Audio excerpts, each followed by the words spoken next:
आप सबने देखा और आज के ऐतिहासिक दिन के गवाही बने।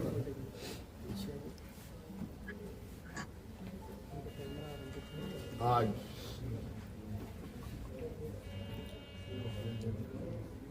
भव्य शपथ ग्रहण के बाद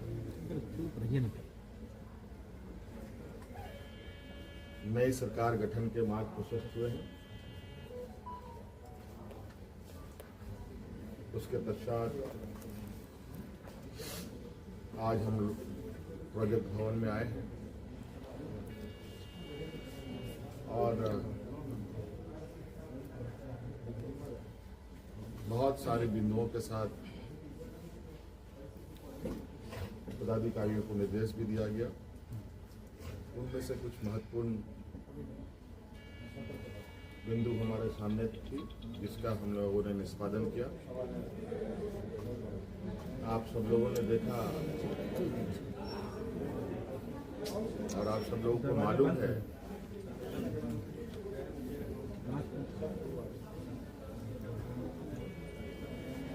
केंद्र सरकार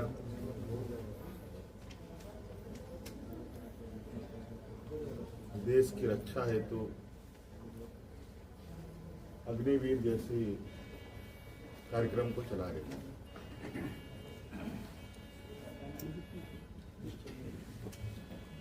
उस विषय को लेकर कई सवाल हैं नौजवानों के भविष्य को लेकर,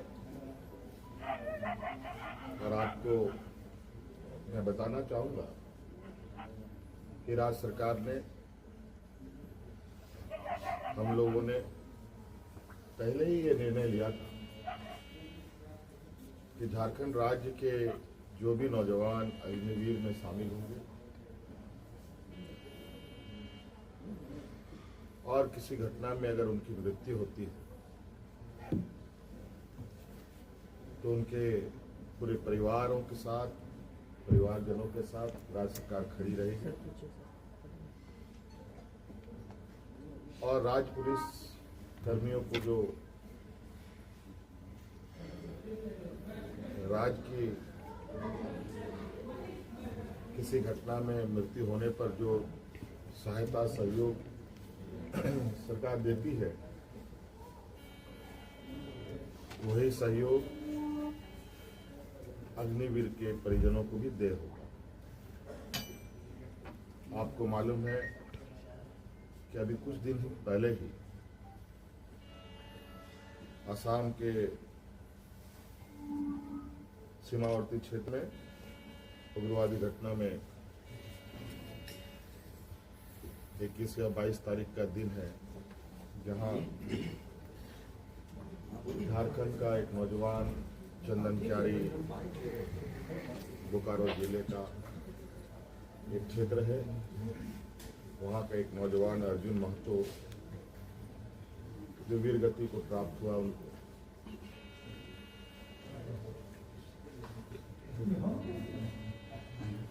और आज हमने उनके परिजनों को बुलाया। उनके भाई को हम लोगों ने एक नियुक्ति पत्र दिया और 10 लाख रुपए अनुदान भी उन्हें उपलब्ध कराया गया और उनके भाई बलराम महतो बोकारो समाहरणालय में चतुर्थ वर्ग के पद पर उनको नियुक्त भी किया गया।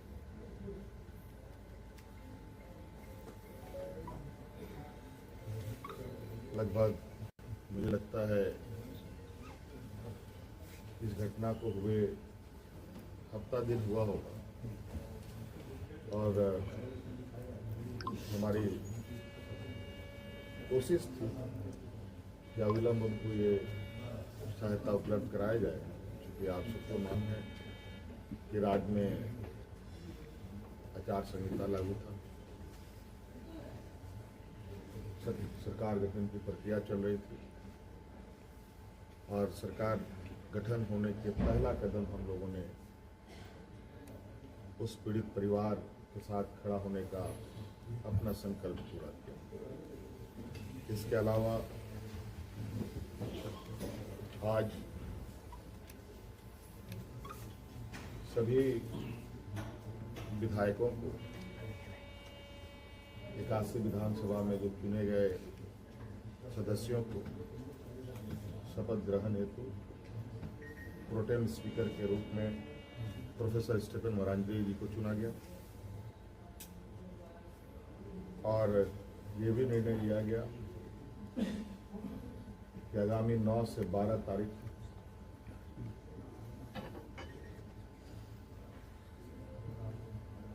सरकार का प्रथम सत्र आहूत होगा और ये भी निर्देशित किया गया कि जो हमने निर्णय लिया था कि मैया सम्मान योजना के तहत दिसंबर माह से महिलाओं के खाते में 2500 रुपये देने का, उसे भुगतान किया जाएगा प्रति माह। केंद्र सरकार में हमारा जो गाया है 1,36,000 करोड़ रुपया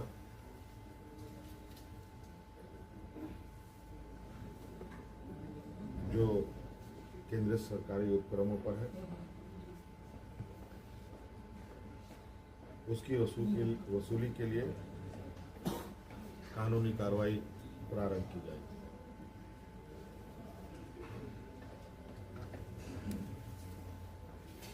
आपको पता है ये राज्य देश का सबसे पिछड़ा राज्य है। यहाँ पर सामाजिक सुरक्षा, सोशल सिक्योरिटी अत्यंत महत्वपूर्ण और आवश्यक है। इसके तहत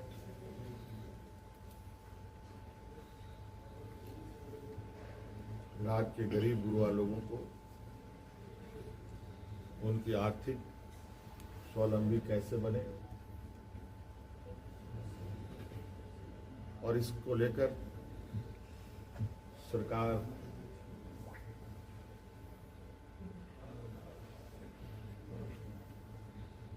को अपनी आय बढ़ाने की आवश्यकता होगी। इसके लिए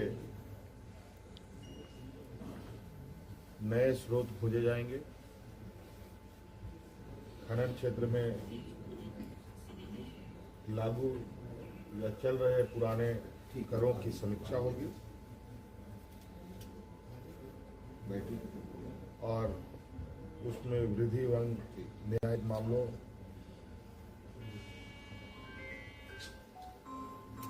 जो लंबित है उन सबको त्वरित गति से खत्म किया जाएगा।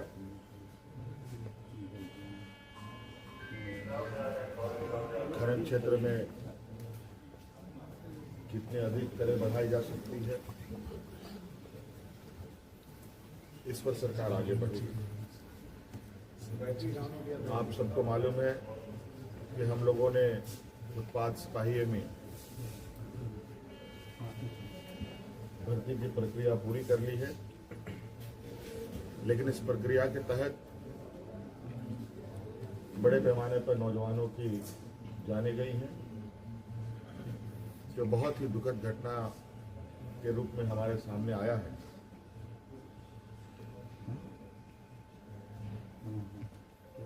क्योंकि भविष्य में भी बड़े पैमाने पर पुलिस की बहाली होनी है, इसलिए अविलंब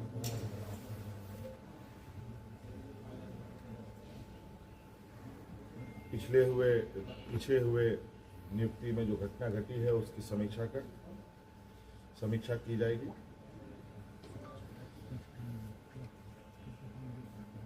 राज्य में सभी पदों पर नियुक्ति के लिए जेपीएससी और जेएसएससी तथा अन्य प्राधिकार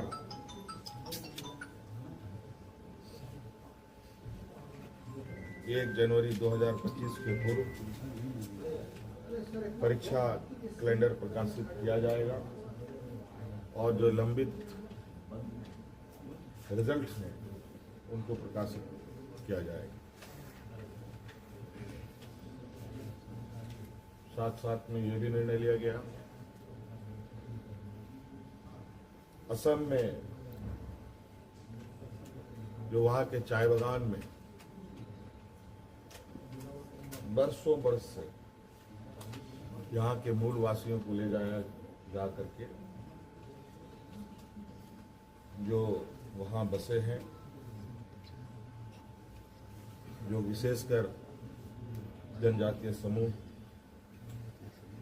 जो झारखंड मूल के हैं,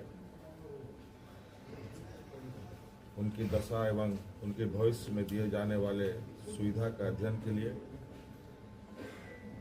सर्वदलीय प्रतिनिधि मंडल एवं पदाधिकारियों का दल असम जाकर जमीनी स्तर पर अध्ययन करेगी और सरकार को प्रतिवेदन सौंपेगी। ये कुछ महत्वपूर्ण बिंदु आपके हम समक्ष हमने रखा है। बाकी चीज़ें और भी है जो हम समय समय पर आप सब लोगों के समक्ष अवगत कराने का काम करें।